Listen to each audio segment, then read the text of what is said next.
সংস্কার এবং বিচারের প্রক্রিয়া শেষে নির্বাচন হোক সেটাই চায় জামাত। সংস্কার যদি রোজার আগেই শেষ হয় তাহলে এই সময়ে নির্বাচন হলে আপত্তি নেই জামাতের। সংগঠনটির আমিরের ইউরোপ সফর নিয়ে রাজধানীর একটি হোটেলে আয়োজিত সংবাদ সম্মেলনে এসব কথা বলেন দলটির আমির ডাক্তার শফিকুর রহমান।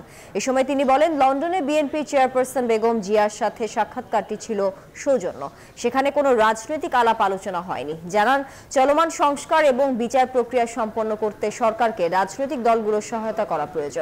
বলেন, আগামী নির্বাচনে জনগণ যাদের উপর আস্থা রাখবে তারাই দেশ পরিচালনা করবে।